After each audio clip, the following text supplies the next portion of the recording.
Então, Mateus capítulo 21, verso 14 adiante, diz assim a palavra de Deus. Eu quero ler na versão Ara, por favor. Diz assim a palavra de Deus: vieram a ele no templo cegos e coxos, e ele os curou. Mas, vendo os principais sacerdotes e os escribas, as maravilhas que Jesus fazia, e os meninos clamando, Hosana ao filho de Davi, indignaram-se e perguntaram-lhe: ouves o que estes estão dizendo? Respondeu-lhes Jesus: sim, nunca lestes da boca de pequeninos e crianças de peito tiraste o perfeito louvor? E deixando-os saiu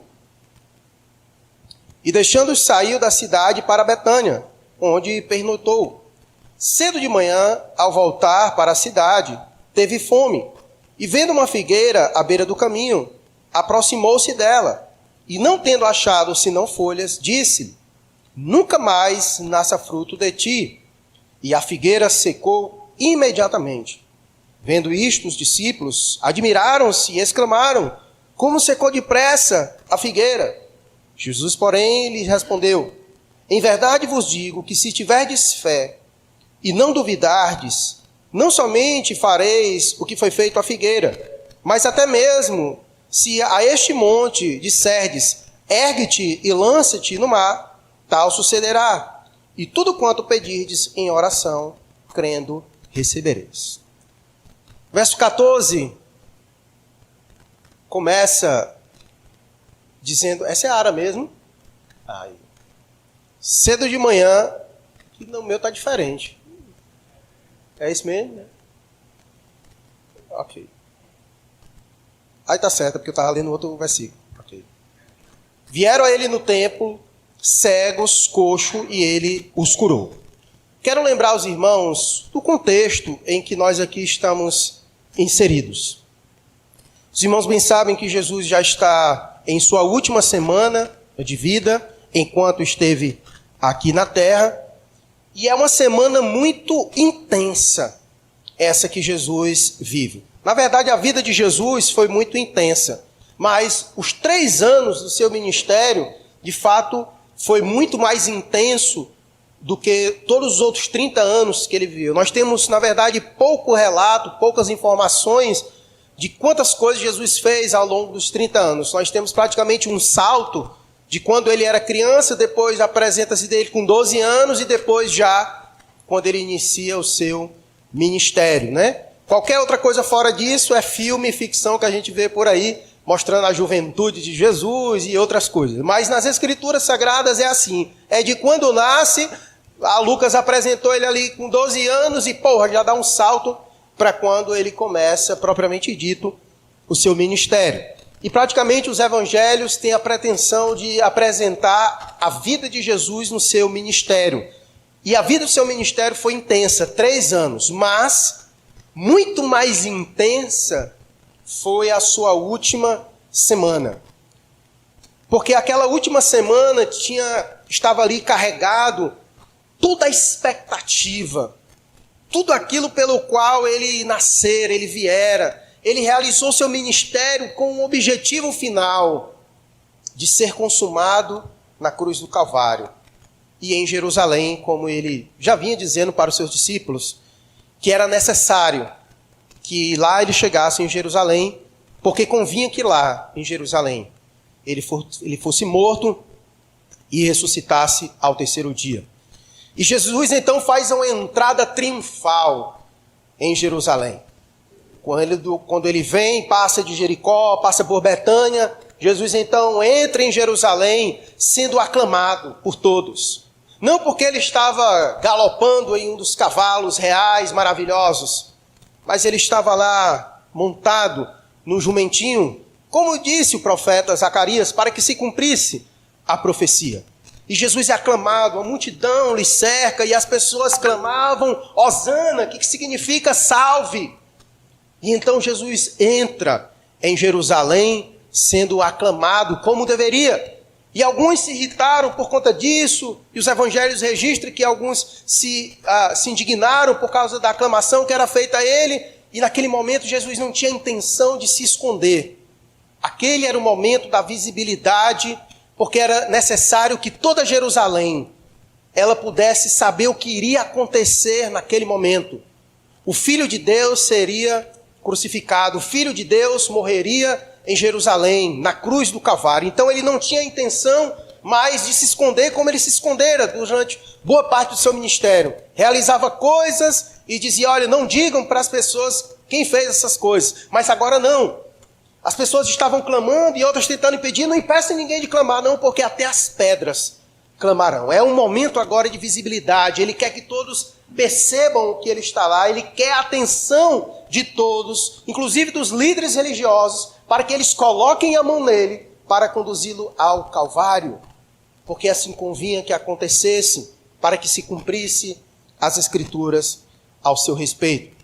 E ao entrar em Jerusalém, Lucas então descreve que, ao olhar para Jerusalém, Jesus chora.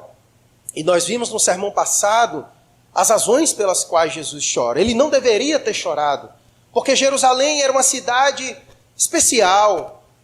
Jerusalém foi um lugar separado para ali habitar o templo, para receber o templo, a casa de Deus, a morada de Deus aqui na terra.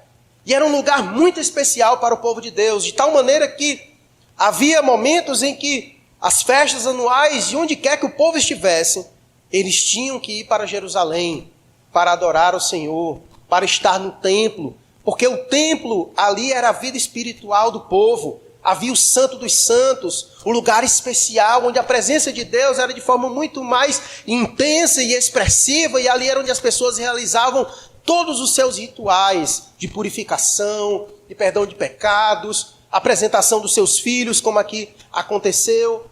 Tudo era em Jerusalém e no templo. Então era a vida espiritual do povo. Portanto, as pessoas ansiavam por chegar em Jerusalém. As pessoas desejavam por chegar em Jerusalém. Nós passamos um tempo aqui meditando nos cânticos de romagem, lembra? O quanto os salmistas, os peregrinos, ansiavam por chegar na casa de Deus. Alegrei-me quando disseram, vamos à casa do Senhor. Era alegria. Mas Jesus, quando chega em Jerusalém, Jesus chora. Jesus chora pelo que Jerusalém havia se tornado. E como nós bem vimos, Jesus vai dizer no capítulo 23, Jerusalém, Jerusalém, terra que mata os profetas. Jerusalém foi um lugar privilegiado. Tantos profetas por lá passaram. Foi contemplado com o templo, a presença de Deus naquele lugar. O Filho de Deus esteve por lá, mas infelizmente eles não aproveitaram as oportunidades. E Jesus então entra em Jerusalém triste, não somente pelo que aconteceu em Jerusalém, pelo que Jerusalém se tornou, mas também pelo que o templo havia se tornado. E nós vimos no sermão passado o que foi que o templo havia se tornado. Duas coisas especiais nós vimos no sermão passado, que o templo havia se tornado. Havia se tornado casa de comércio, e qual era a outra coisa? Covil de salteadores. Duas coisas Jesus destaca para a sua tristeza. E ele vai dizer que aquela não era a imagem do templo. A imagem do templo deveria ser outra. Ele vai dizer que o templo, na verdade, era a casa de oração. Era a casa de oração, era o lugar de ter encontro com Deus. Mas havia se tornado em um comércio. Havia se tornado um covil de salteadores, havia se tornado um lugar onde as pessoas se escondiam. E Jesus então faz uma denúncia aos líderes religiosos. Vocês, na verdade, estão se escondendo atrás dessa religiosidade. E Jesus então realiza uma tremenda purificação no templo. Um tanto quanto cômica a forma com que ele faz, mas ele faz. João vai dizer que Jesus já havia feito isso, não era a primeira vez. Jesus, numa primeira vez que esteve em Jerusalém, no templo, ele promoveu uma purificação, ele fez ali um chicote de cordas, quebrou o mês e botou todo mundo para correr. E essa segunda vez que Jesus chega, Mateus não registra se ele fez um chicote de cordas, mas diz também que ele chegou chutando pau na barraca, botando a casa em ordem. E o texto vai dizer que ninguém disse nada com Jesus, porque sabiam que Jesus estava certo e de que aquilo que estavam fazendo no templo era errado. Então Jesus realiza a purificação no templo. o texto termina, então, nos apresentando isso, essa purificação que Jesus ele realiza no templo, ao chegar no templo, botou a coisa em ordem. E é interessante, então, como o versículo 14, ele começa. Tenha isso em mente. Jesus entra no templo e faz uma purificação no templo. Tira as coisas inapropriadas do templo. Purifica aquele templo. Essa é uma das características de Jesus. Purificar as coisas. E eu quero que você fique com isso em mente. Ele purifica o templo e nós, inclusive, meditamos sobre isso. Sobre que Jesus também purifica o nosso templo, já que nós somos templo, habitação do Espírito Santo de Deus, e onde Jesus chega, onde é casa de Deus, Jesus chega e realiza a purificação, e ali ele faz. E agora vamos ver a narrativa do que acontece ainda enquanto Jesus está no templo. Versículo 14. Vieram a ele no templo cegos e coxos, e ele os curou. Isso, a leitura aos nossos olhos, parece ser algo simples e sem importância. Mas perceba algo. A maioria das autoridades judaicas proibia qualquer pessoa coxa, cega, surda ou muda, de oferecer sacrifício, de aparecer diante de Deus em seu templo. Então, quando o texto começa dizendo que essas pessoas entraram no templo, deve nos chamar a atenção. Porque é interessante que essas pessoas entraram no templo após Jesus ter realizado o quê? A purificação. É como se o que estava acontecendo anteriormente impedia a entrada dessas pessoas no templo. E a partir do momento que Jesus realiza aquela purificação, os necessitados, os desprovidos, os excluídos, essas pessoas então adentram no templo. Depois que Jesus realiza, é como se Jesus tivesse preparado o caminho para a entrada dessas pessoas. Antes, pessoas rejeitadas pelas autoridades judaicas, Jesus prepara o caminho, abre a porta para que essas pessoas possam entrar. E o texto então diz que eles vieram, que Jesus veio ao templo, que vieram a ele no templo, cegos e coxos, e ele os curou. Jesus realizou uma cura, curando esses no templo. Mesmo assim, mesmo contra as autoridades judaicas, Jesus realiza cura naqueles homens que ali se encontram. E aí, quando eu vejo esse tipo de atitude de Jesus, eu lembro das palavras mesmo que nós vimos ele dizer no capítulo 12, no verso 6. Eis aqui está aquele que é maior do que o templo. Jesus é aquele que é maior do que o templo. E estava ali aquele que é maior do que o templo. E aqueles que outrora iam ao templo, o versículo 14 diz que vieram a ele no templo. Aqueles que eram desprovidos foram ao templo, mas não pelo templo, mas foram ao templo porque vieram a ele. Porque eis que estava no templo aquele que era maior do que o próprio templo. Aqueles que antes eram desprezados foram ao templo, mas não por causa do templo, mas foram ao templo para se encontrar com ele. Vieram a ele quem? A Cristo. Vieram a Cristo no templo. Quando eles viram quem realizou a purificação no templo, então é a esse que nós devemos ir. É a ele que nós devemos ir. E eles vêm diretamente a Jesus, porque reconhece que aquele que está no templo é maior do que o templo. Ele mesmo não podia ser contaminado, porque grande parte das autoridades judaicas não queriam contato com essas pessoas porque consideravam elas impuras. Mas nós já vimos que Jesus é aquele que entra em contato com essas pessoas e em vez de ser contaminado, ele é que purifica, ele é que cura essas pessoas. Ele purifica e cura todos aqueles que entram em contato com ele. Então, a purificação do templo E os milagres de cura aqui apresentados declaram conjuntamente a superioridade de Cristo sobre o templo.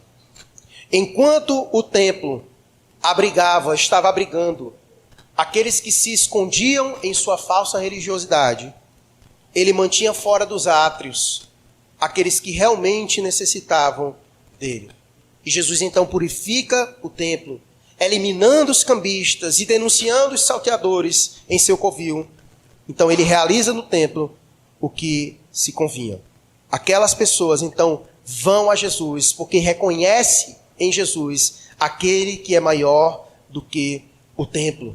Ele é o Senhor sobre o templo, ele é o Senhor sobre o sábado, ele é Senhor sobre tudo e a todos. Ele é o Senhor, o Todo-Poderoso. Jesus é o único que pode realizar a purificação, não só no templo, mas na vida do indivíduo. Jesus é o único por meio do seu sangue que pode realizar a verdadeira purificação no indivíduo.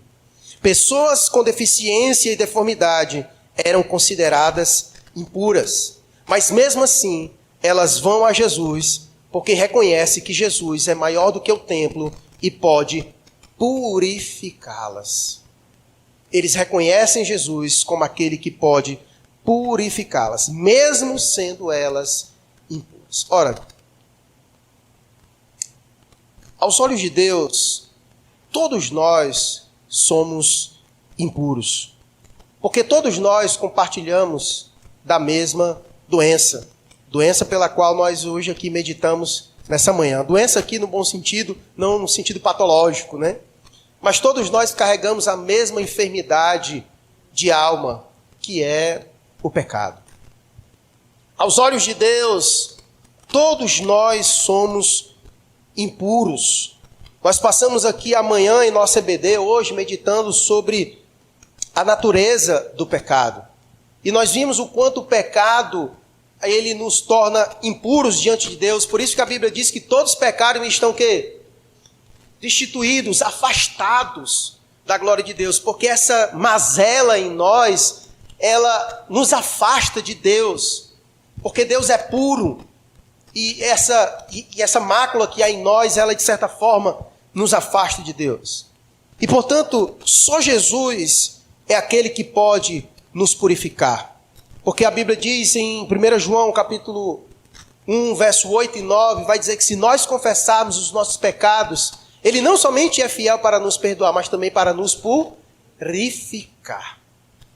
O Senhor é fiel não somente para nos perdoar, mas para nos purificar. Portanto, o templo, nós podemos dizer que era só uma figura de algo maior que viria. As pessoas, quando precisavam ser purificadas, elas iam aonde? No templo. E precisava passar por todo um ritual de purificação que acontecia no templo. Jesus, então, é uma figura, o templo é uma figura daquilo que viria, que era muito maior do que o próprio templo. Hoje nós não precisamos mais ir ao templo para ser purificados. Hoje nós precisamos ir a quem para ser purificados? A Jesus. Por isso que esses homens vieram a Ele no templo. Porque agora encerra um momento de uma dispensação e aponta-se para outra. Cristo é superior ao templo. O autor de Hebreus, ele quer exatamente nos ensinar isso. A superioridade de Cristo. Todas as coisas antes apontavam para Ele. Por exemplo, quando você pega o livro de Levítico, pode ser chato, você vê inúmeras coisas de rituais, de purificação. Tudo aquilo tinha um objetivo. De mostrar, de apontar para coisas maiores. Então Cristo é maior do que o templo.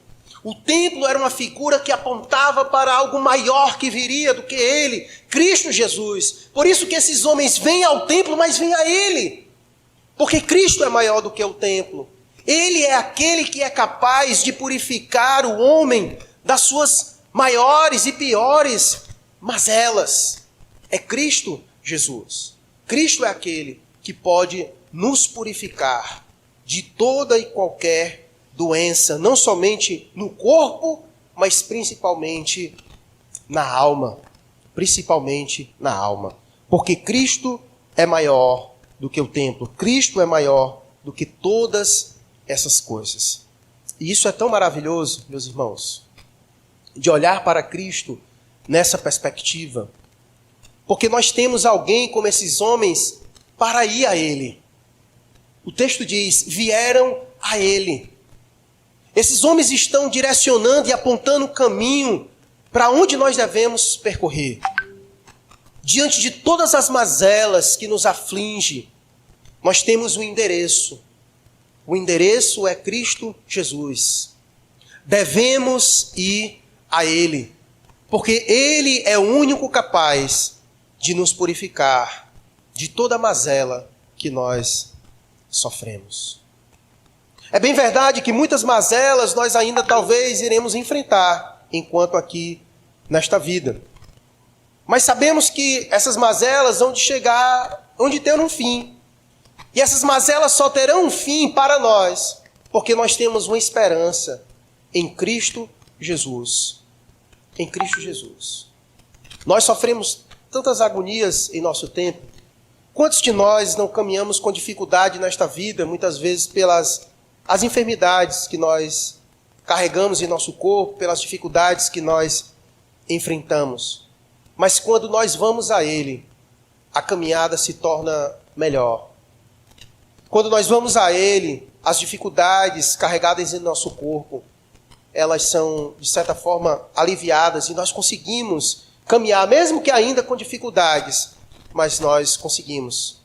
Porque Jesus é aquele que pode operar em nossa vida, tanto em nosso corpo quanto em nossa alma. Porque Jesus é aquele que é o único capaz de realizar a verdadeira purificação em nossas vidas. Ele fez isso uma vez que nós nos encontramos com Ele. O seu sangue nos purificou de tal maneira que nós somos brancos, mais alvos do que a neve, né? A gente nem pode mais falar isso, né? Brancos mais alvos do que a neve. Mas é isso. Nós estávamos impuros na presença do Senhor. Mas Cristo veio a nós e por meio do seu sangue, Ele nos purificou. Por meio do seu sangue, Ele nos torna dignos de entrar na presença de Deus, nos santos dos santos, de termos comunhão com o nosso Deus.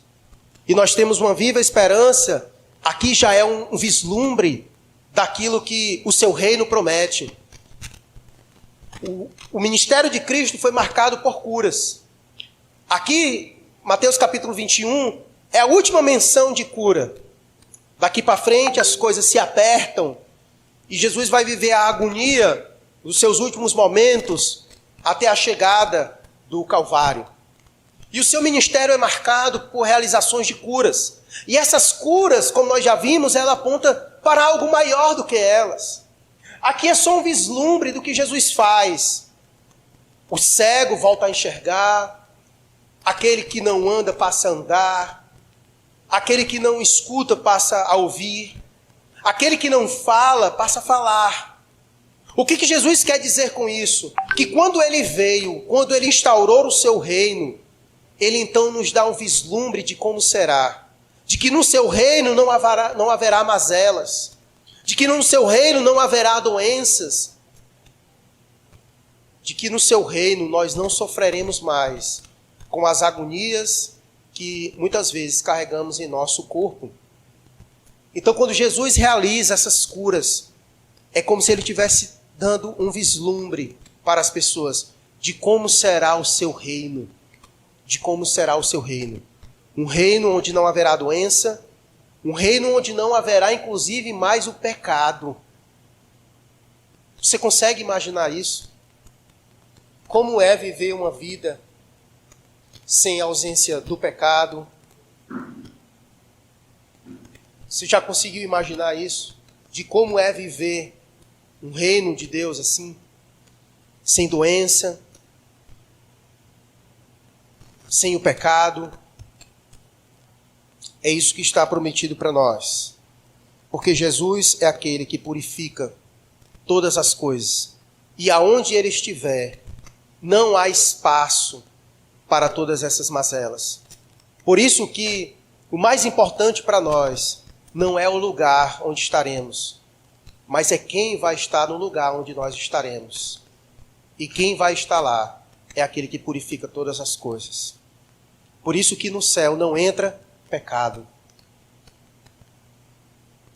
Porque aquele que está lá é aquele que purifica todas as coisas. Todas as coisas.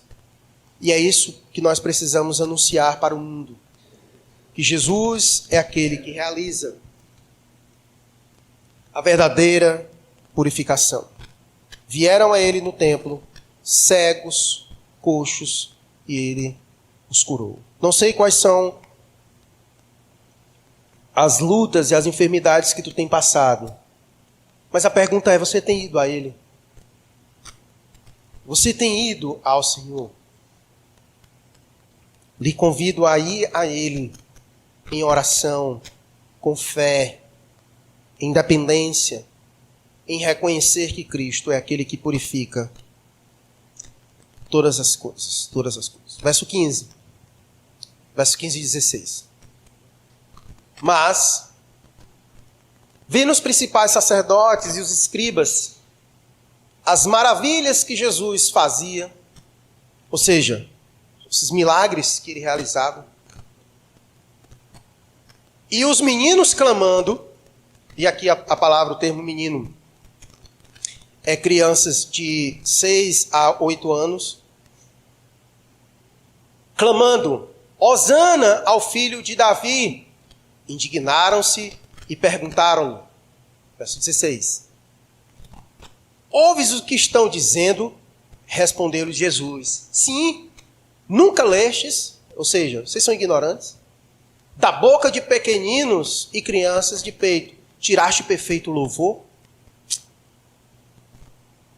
O chefe dos sacerdotes, segundo o versículo 15, eles ficaram indignados. Os chefes dos sacerdotes e os mestres da lei demonstraram indignação não tanto pelo que ele fez, mas pela aclamação que ele recebe pelo que fez. Perceba mais uma vez o texto, versículo 15 e 16. Mas vendo os principais sacerdotes, os escribas, as maravilhas que Jesus fazia, e os meninos clamando, eles presenciaram duas coisas. O que Jesus acabara de fazer, de realizar milagres, e presenciaram meninos clamando, Hosana ao filho de Davi. Versículo 16. Perceba então a pergunta deles. Ouves o que estes estão dizendo? Ou seja, a indignação maior deles nem era pelo que Jesus realizara, pelos milagres que Jesus havia feito, mas pelo louvor que as crianças estavam dando a ele, dizendo, Hosana ao filho de Davi. E é interessante como Jesus responde a eles, como Jesus cala os seus inimigos. Versículo 16, olha o que ele diz, a resposta que Jesus dá, porque eles fizeram a pergunta, você não está ouvindo o que é que eles estão dizendo? Eles estão te aclamando, eles estão te chamando de Deus, é isso que eles queriam dizer. E Jesus diz, sim, eu estou ouvindo. Mas ele diz, nunca lestes, ou seja, vocês são ignorantes. Ele primeiro responde que sim, que ele estava ouvindo o que os meninos estavam dizendo, mas ao mesmo tempo diz, vocês são ignorantes? Vocês nunca leram o quê? Que da boca dos pequeninos, as crianças de peito, tiraste perfeito louvor, mas leram aonde? No Salmo 8. Vamos ler o Salmo 8. Coloca o Salmo 8 aí para nós. Jesus diz, vocês são escribas, vocês são mestres. E essa não é a primeira vez que Jesus diz isso com eles. Vocês são mestres, como Jesus diz para Nicodemos, tu és mestre e não sabe dessas coisas. E Jesus então responde a eles assim, sim, eu estou ouvindo, mas vocês nunca leram? Nunca leram o Salmo 8? Vocês nunca deixaram a Bíblia aberta lá no Salmo 8? Vamos ler o Salmo 8. Esse Salmo 8 é um salmo de engrandecer a Deus. É um salmo onde o salmista ele tem a intenção de colocar Deus no seu lugar e o homem, as outras coisas em seu lugar. Mostrar a superioridade de Deus e a pequenez das outras coisas diante dele. Ele diz: ó Senhor, Senhor nosso, quão magnífico em toda a terra é o teu nome, pois expuseste nos céus a tua majestade. Da boca de pequeninos e crianças de peito suscitaste força, por causa dos teus adversários, para fazeres emudecer o inimigo e o vingador. Então perceba, o texto de Mateus há um cumprimento profético messiânico, porque o Salmo 8, ele tinha um cumprimento. Quando Jesus se apropria do Salmo 8, ele então traz para si a aplicação desse salmo. Ele está dizendo, esse salmo na verdade está falando de mim. Esse salmo está falando de mim. Por isso que as crianças estão dizendo o quê? Hosana! Por isso que elas estão clamando ao meu nome corretamente, porque o Salmo 8 apresenta isso. Me apresenta como alguém grande. Por isso o versículo 1, coloca de novo o versículo 1. Ó Senhor, Senhor nosso, quão magnífico em toda a terra é o teu nome. E por isso que as crianças estavam dizendo, hosana ao filho de Davi. Porque magnífico é o teu nome. E precisa ser louvado e ser adorado. E por isso que as crianças estavam fazendo isso. E por isso quando eles disseram, tu não está ouvindo o que esses meninos estão dizendo? Tu nunca leu o Salmo 8? Que eu sou louvado inclusive pela menor das criaturas, as crianças. Eu sou louvado por toda a criação. Dos maiores astros celestes, as menores coisas. Das menores coisas. Porque Ele é o Criador de todas as coisas. Ele é adorado pelas maiores coisas, mas também pelas menores coisas. E Ele estava ali para ensinar isso para eles. De que Deus é louvado até mesmo pelas menores criaturas. E a citação confirma mais uma vez aquilo que Jesus já vinha ensinando sobre as crianças. A citação confirma que o humilde, no caso as crianças, que sempre é apresentada como humilde, percebe as verdades espirituais com mais rapidez do que os sofisticados.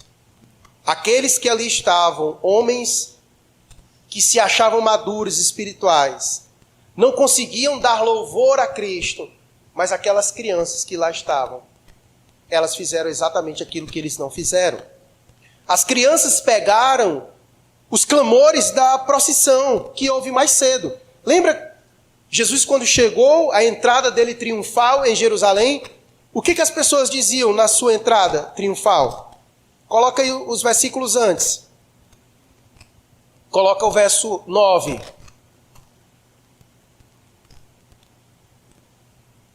De Mateus.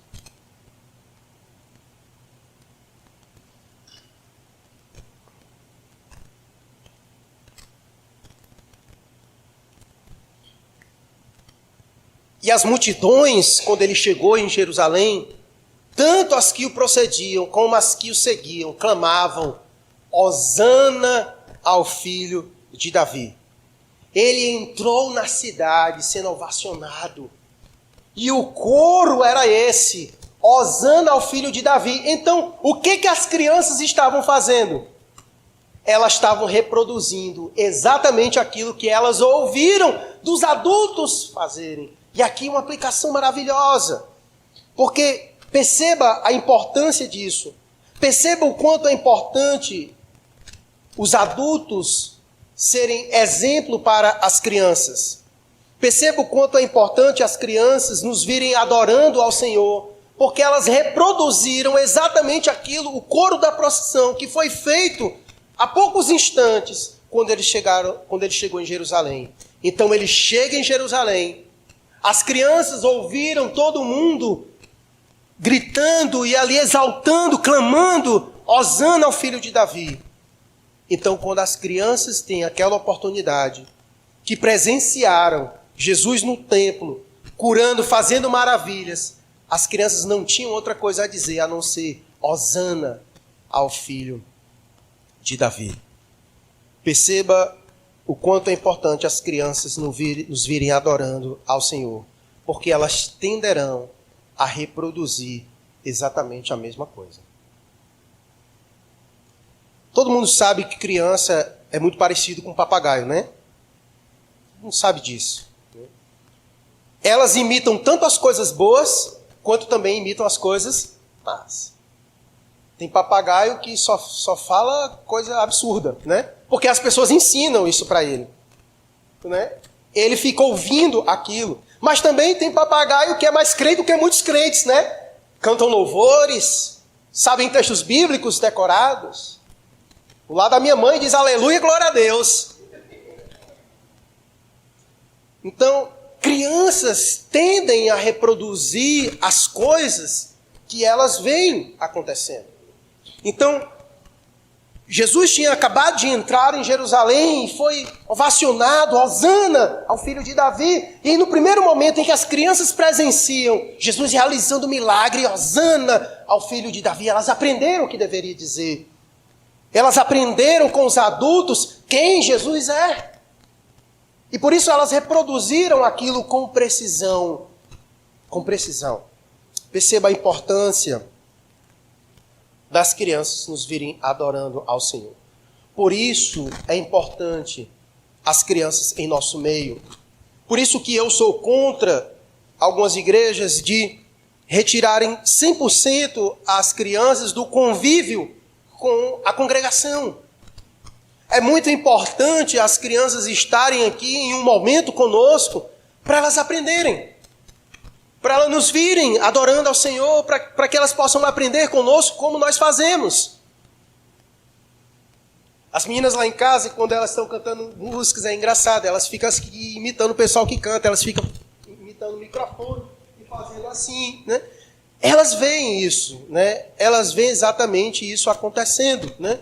Então elas tendem a reproduzir essas coisas, elas precisam nos ver adorando. Como foi dito aqui, é preciso ensinar a elas o caminho que elas devem andar. Elas precisam ser ensinadas como devem adorar a Deus, como devem prestar um culto a Deus, para que elas possam também reproduzir. Portanto, nós temos um grande desafio. Nós temos uma grande responsabilidade de educar os nossos filhos nisso aqui. Portanto, começa desde casa. Começa a preparar o coração do teu filho desde casa. Meu filho, você vai, não é para o shopping center. Você não vai para a pizzaria. Você está indo para o lugar de adoração a Deus. Então ensina ele, prepara ele. Quando ele chegar aqui, não deixe ele distraído. Não entregue um celular na mão dos teus filhos para ele ficar perdido, desapercebido. Para que ele entenda que aqui é um culto. Porque quando ele chega na escola, ele não pode ficar com o celular. Então ensina que aqui é um lugar de culto, que ele deve estar compenetrado, atento para adorar a Deus. Ensina ele como ele deve fazer. Ensina ele como deve fazer, começa de casa ensinando. Se você realiza cultos domésticos, então já é um bom começo, porque em casa mesmo você vai ensinando como ele faz, e quando chega aqui ele vai reproduzindo. Então, elas precisam aprender. E o texto aqui nos ensina isso, o quanto é importante as crianças virem os adultos adorando ao Senhor. Elas tenderão a reproduzir. E o texto apresenta exatamente isso. Quando Jesus realiza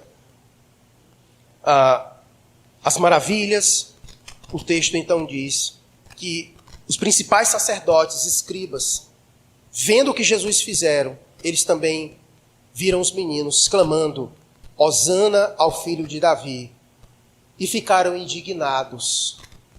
E ficaram indignados por aquilo que as crianças estavam dizendo ao Senhor. E aqui, tomando liberdade no texto, esses homens ficaram indignados, obviamente, pelo que essas crianças estavam dizendo ao Senhor. A rincha deles era com Cristo Jesus. Mas nós bem sabemos que as crianças aqui não é a primeira vez que têm sido alvo de certa reprovação das pessoas, de terem dificuldades com elas, né? O mundo que a gente vive, ela também não tolera esse tipo de ensino às crianças, né? Nós temos vivido em tempos muito difíceis e muito complicados, né? As crianças, elas hoje podem ser ensinadas em todo tipo de sexualidade, das mais absurdas que você possa imaginar. Mas muitas vezes o povo fica indignado quando nós ensinamos a nossa fé para os nossos filhos. As pessoas ficam indignadas quando nós ensinamos a fé que professamos aos nossos filhos. Eles chamam isso de doutrinamento. E o que eles fazem com os nossos filhos na escola, nós podemos chamar de quê?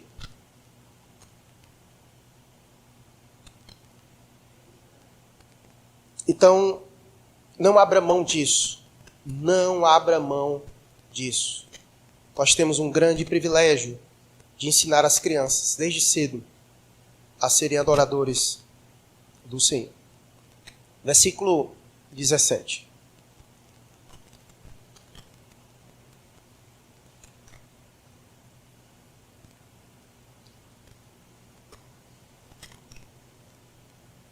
Jesus então cita o Salmo 8, dizendo: vocês são ignorantes, porque se vocês tivessem lido, saberiam que esse salmo fala de mim. Nunca lestes da boca dos pequeninos e crianças do peito tiraste o perfeito louvor, e deixando-os, saiu da cidade para Betânia, onde pernoitou. Como eu disse, Betânia era um lugar muito especial para Jesus, assim como Cafarnaum. Betânia era um lugar de muita estima de Jesus, porque lá morava 3 pessoas muito especiais para Jesus. Quem lembra? Marta, Maria e Lázaro. 3 pessoas muito especiais para Jesus. Então, quando Jesus chega em Jerusalém, estava tendo as festividades da Páscoa, e todos nós sabemos que nesse período Jerusalém ficava abarrotada. Muita gente, milhares de pessoas afluíam para Jerusalém, muita gente ficava lá. Assim, Jesus ia em Jerusalém, mas ele voltava para Betânia. Ele passou as últimas noites em Betânia, né? E ali, certamente, ele deve ter se hospedado na casa de Maria, Marta e Lázaro, já que eram pessoas muito queridas por Jesus, de tal maneira que poucas vezes a gente vê uma menção de uma boa relação assim forte com Jesus, como ele tinha com Lázaro, seu amigo, de maneira que Jesus chorou por causa do seu amigo, né? Então, tamanha era a intimidade com Jesus e o seu amigo. Ok, então, o texto diz que uma vez que ele estava lá em Jerusalém, terminado o que ele tinha de fazer, ele deixa a cidade para Betânia, onde pernoitou. E então começa o versículo 18 a 20, sua leitura. Cedo de manhã, ao voltar para a cidade, que cidade? De Jerusalém, no caminho, Jesus teve fome. Jesus não tomou café da manhã não e tal. E vendo uma figueira à beira do caminho, aproximou-se dela, e não tendo achado senão folhas, disse-lhes: nunca mais nasça fruto de ti. E a figueira secou imediatamente. Vendo isto, os discípulos admiraram-se e exclamaram: como secou depressa a figueira? Só até aqui, tá bom, verso 18 a 20. Então, em algum lugar da estrada entre Betânia e a Jerusalém, Jesus aproxima-se de uma figueira com a esperança de matar a fome. Volta lá para o verso 18, que o texto diz exatamente isso, né? Cedo de manhã, ao voltar para a cidade, Jesus teve fome. Então, Jesus caminhando de Betânia para Jerusalém, ao aproximar-se de uma figueira com a esperança de matar a fome, é o que vai então a narrativa. Marcos informa-nos que, embora não fosse a estação de figo, mas a árvore tinha folhas. Portanto, em geral, as folhas indicam ali o prospecto de fruto, mesmo que ainda não esteja totalmente maduro. No entanto, às vezes os figos verdes caem e não sobra nada na árvore, a não ser as folhas. E a sucinta declaração que Mateus faz nos sugere exatamente isso, porque ele diz que nada encontrou a não ser folhas. Versículo 19. E vendo uma figueira à beira do caminho, aproximou-se dela e, não tendo achado senão folhas, disse. Porque Jesus então se aproxima dela com a esperança de encontrar o que nela? Frutos. Frutos. Ou seja, qual era a concepção? Não é a estação, porque a figueira é assim, quando ela está para colocar frutos, ela desenvolve também as suas folhas. Então, o momento em que a árvore começa a produzir as folhas, ela começa a anunciar a chegada também dos frutos. Então, quando Jesus olha para a figueira e vê folhas nela, então aqui tem frutos. Mas quando Jesus chega diante da figueira, que tem a folha, está dando a cara, está anunciando, eu tenho frutos, pode vir. Quando Jesus chega lá, não encontra o que deveria ter encontrado, certo? Essa é a ideia, certo? Suas folhas anunciavam que ela estava dando fruto, mas o anúncio era falso. Então Jesus, incapaz de satisfazer a sua fome, viu a oportunidade de ensinar uma lição memorável aos seus discípulos e amaldiçoou a figueira. Não porque ela não estava produzindo frutos, quer na estação, quer fora dela, mas porque ela deu uma amostra de vida que promete fruto, mas quando ela não estava produzindo nenhum fruto. Talvez você fique surpreso, principalmente aqueles que gostam de árvore, de planta, né? Rapaz, Jesus fez um negócio desse, matou a planta, matou a árvore, né? Acaba ruim, né? Enfim. Pode nos causar certa surpresa ao ver Jesus amaldiçoando uma árvore. Porque o mesmo poder que a fez matá-la, poderia também fazer com que ela botasse frutos, sim ou não? Poderia fazer isso. Mas Jesus aproveitou a oportunidade daquela circunstância para ensinar coisas preciosas aos seus discípulos. Muitos eruditos, estudiosos, interpretam essa maldição da figueira como uma maldição simbólica do povo de Israel, por fracassar em produzir fé e justiça, conforme evidenciado principalmente pela atitude deles com Jesus. Ou seja, a esterilidade, a ausência de fruto, o fruto ruim, sempre que a gente vê isso na Bíblia, a ausência de fruto, fruto ruim, a gente sempre percebe isso que é olhado, que é visto pelo Senhor como algo ruim. Tanto é que a gente sabe os textos decorados, onde a Bíblia diz que a árvore que não produz fruto para nada presta, senão para o quê? Ser lançada fora ao fogo. Texto que a gente conhece. A Bíblia ela apresenta muito essa imagem, essa figura para nós. De uma árvore que está ali, é para ter fruto, não tem. Então, arranca isso. Inutilidade. A Bíblia usa essas figuras para trazer lições para nós. E foi isso que Jesus fez. Jesus não estava irado com a árvore. Jesus não se irou com a árvore porque ela não estava fruto. Eu estou morrendo de fome. Não. Jesus, como a gente já viu no capítulo 4, ele passou quantos dias sem comer? 40 dias. 40 dias. Ele passaria, certamente, até chegar em Jerusalém e lá comer alguma coisa. Mas ele aproveitou a circunstância, a oportunidade para trazer uma lição preciosa aos seus discípulos. A ideia aqui que Jesus quer passar é uma ideia de juízo. Jesus está querendo ensinar uma sentença de juízo. O tempo do juízo havia chegado. A sentença foi promulgada. Jesus está se referindo à nação de Israel, a tudo aquilo que viria a acontecer naquele lugar. Aquela figueira recoberta de folhas, porém sem frutos, era uma notória figura da igreja judaica. Tinha tudo para ser um impressionante espetáculo.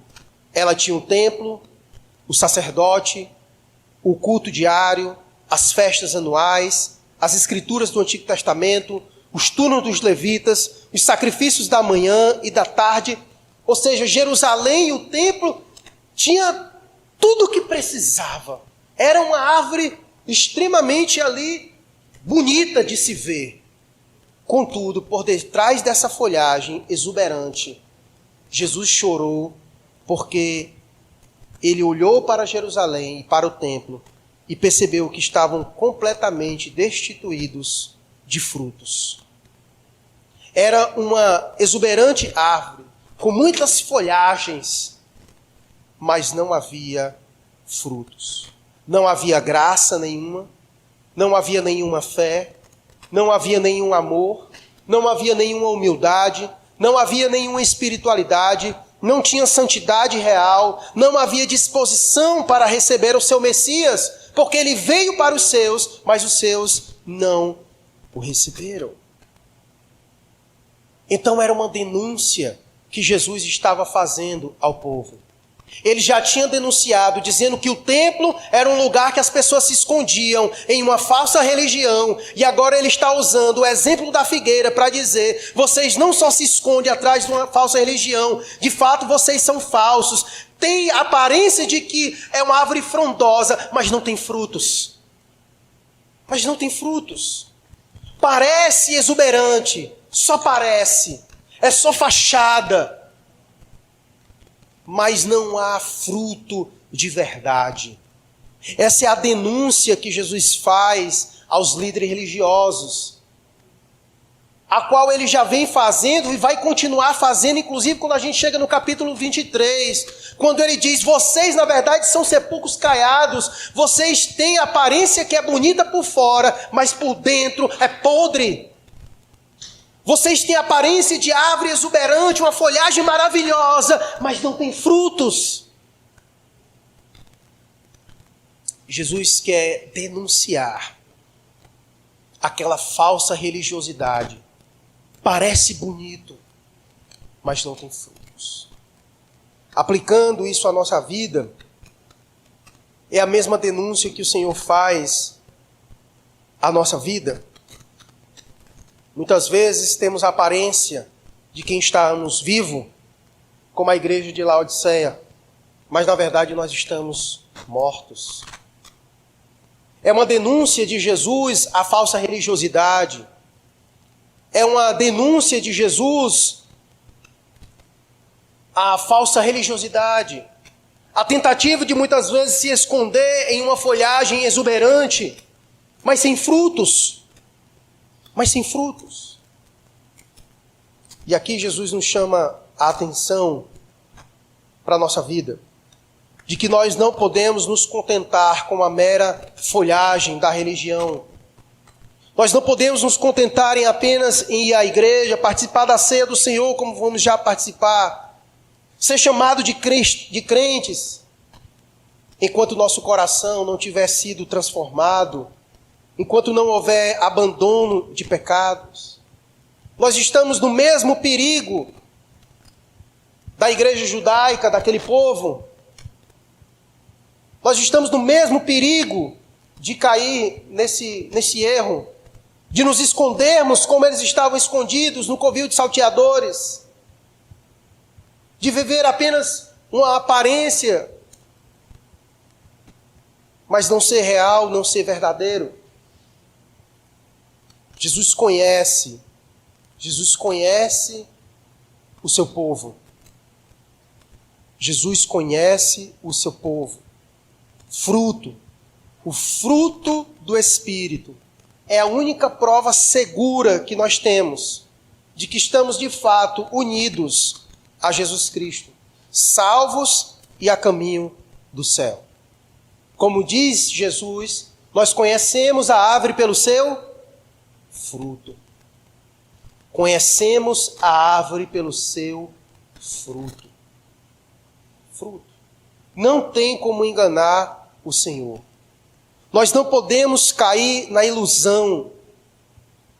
E Jesus olhava para aquele povo e tinha plena convicção de que ali era só folhagem, mas não havia frutos verdadeiros. E por isso vem o verso 20 a 22.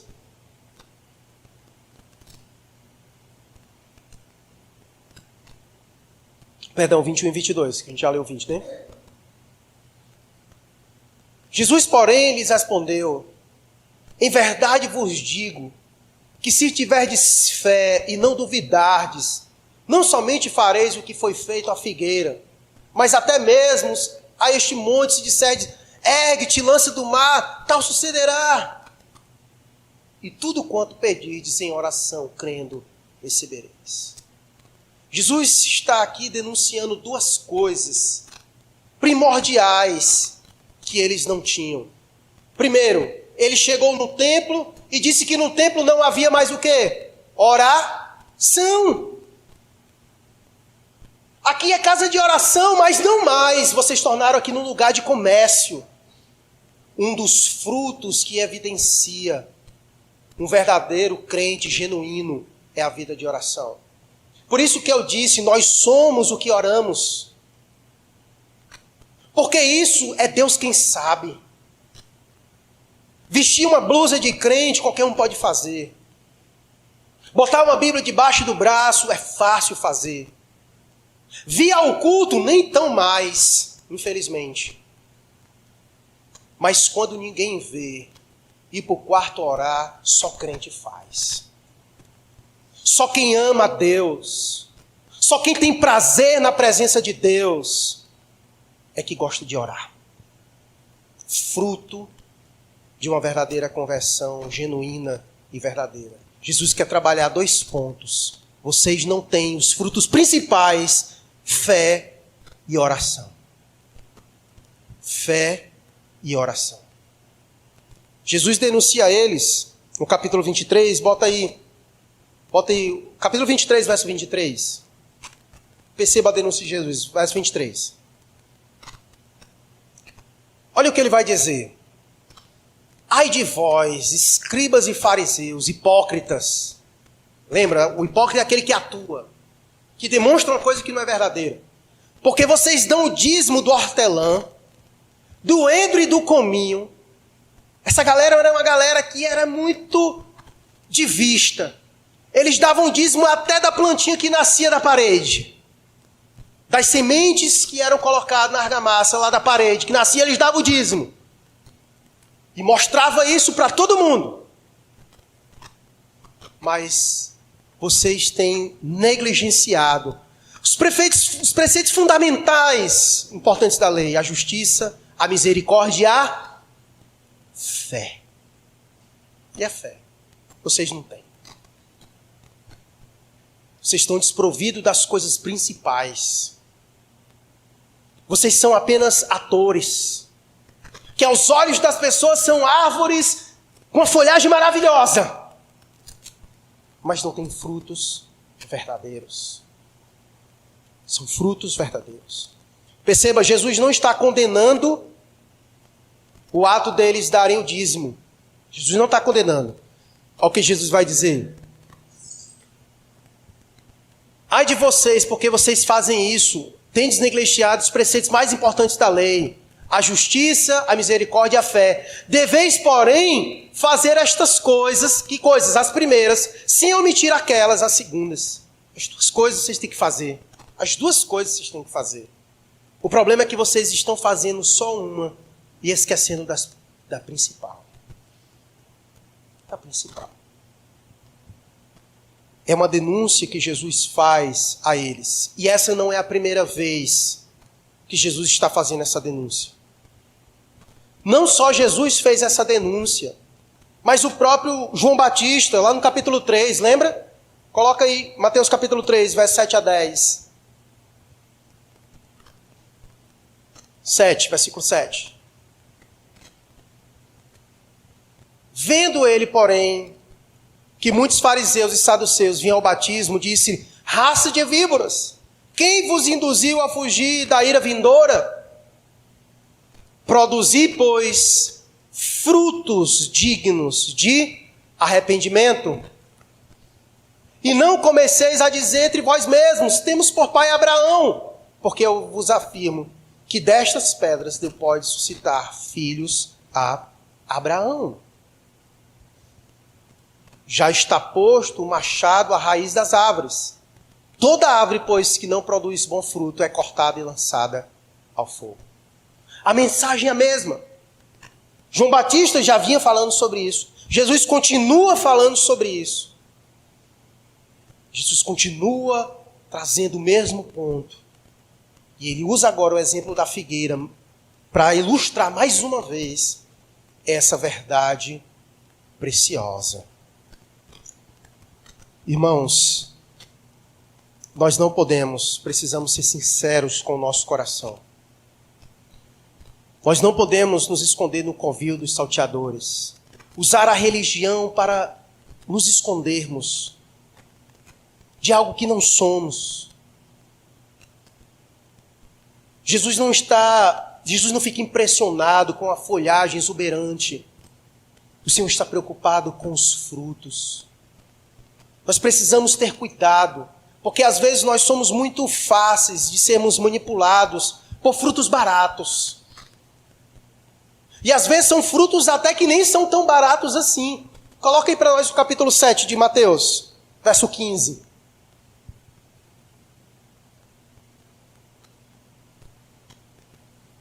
E às vezes nem são frutos tão baratos assim. Olha o que diz as Escrituras. Acautelai-vos dos falsos profetas, falsos, que se apresentam disfarçados em ovelhas, mas por dentro são lobos roubadores. Pode continuar. Perceba, sempre ele está tratando isso. Pelos seus frutos os conhecereis. Colhe-se porventura uvas de espinheiros ou figo dos abrolhos? Pode estar aí tacando o dedo. Assim, toda árvore boa produz bons frutos, porém a árvore má produz frutos maus. Não pode a árvore boa produzir frutos maus, nem a árvore má produzir frutos bons. Toda árvore que não produz bom fruto é cortada e lançada ao fogo. E agora, olha para onde ele vai. Assim, pois, pelos seus frutos os conhecereis. Nem todo, pelos frutos os conhecereis. Aí ele vai agora dizer que nem sempre isso é fruto. O quê? Nem todo que me diz Senhor, Senhor, ou seja, aquele que se declara cristão, aquele que se declara conhecer a Deus, nem sempre isso é verdade. Pode ser verdade da boca, mas não pode ser verdade do coração. Nem todo que diz Senhor, Senhor entrará no reino dos céus, mas aquele que faz a vontade de meu Pai, que está nos céus. Continua. Muitos naquele dia hão de dizer, Senhor, Senhor, porventura não temos nós profetizado em teu nome? E em teu nome não expelimos demônio? E em teu nome não fizemos muitos milagres? Perceba. Quantas pessoas hoje em dia são consideradas pessoas de Deus extraordinárias porque realizam milagres, expulsam demônios? Porque para muita gente isso é evidência. Para muita gente isso é fruto de unção, gente com Deus. É mesmo. É mesmo? Isso é fruto de gente que conhece a Deus? Olha o que Deus vai dizer. Então lhes direi explicitamente, nunca vos conheci, apartai-vos de mim os que praticais a iniquidade. Todo aquele, pois, que ouve estas minhas palavras e as pratica, será comparado a um homem prudente que edificou a sua casa sobre a rocha. E caiu a chuva, transbordaram os rios, sopraram os ventos e deram com ímpeto contra aquela casa que não caiu, porque fora edificada sobre a rocha. Então você percebe, não se iluda por frutos que muitas vezes se assemelham. Às vezes há frutos só aparentes, falsos. Por exemplo, um crente verdadeiro, Deus pode realizar milagres por meio da vida dele? Sim ou não? Sim. Mas também pode ser uma farsa. E Jesus acabou de dizer isso. Por meio da vida de um crente genuíno, demônios podem ser expelidos da vida de outra pessoa, sim ou não? Mas isso também pode ser uma farsa. É só ir na Universal. É possível. Não se iluda. Inclusive, a Bíblia vai dizer categoricamente que nos últimos dias a operação do erro maligno vai enganar as pessoas com prodígios e sinais, que se possível enganaria até os eleitos de Deus. Meus irmãos, não são essas coisas que evidenciam que alguém conhece a Deus. Oração, fé. Isso não é para iníquo, isso não é para gente descrente. Isso é coisa de crente. Porque a Bíblia diz que o justo viverá pela fé. É um fruto. O crente ora. Ele ama a oração. Isso é fruto.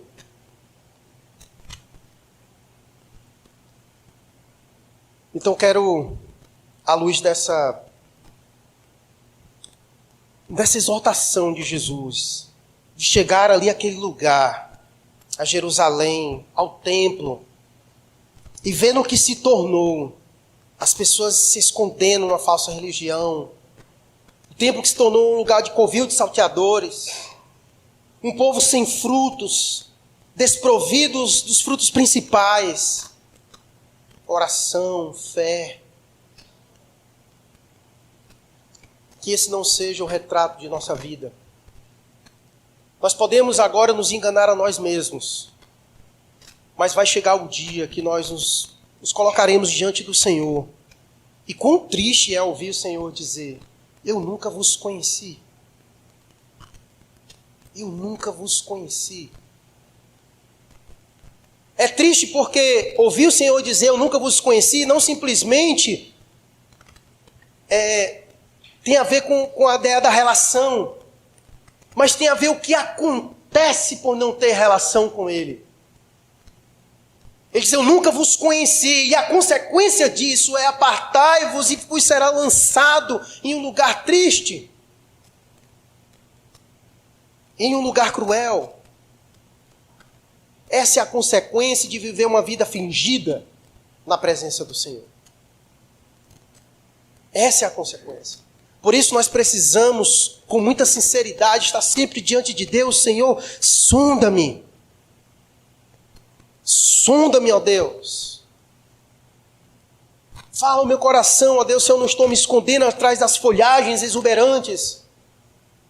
Que o Senhor olhe para mim e encontre frutos dignos de arrependimento. É isso que o Senhor procura. É isso que o Senhor busca. Em nós frutos. Porque a árvore é conhecida pelo seu fruto.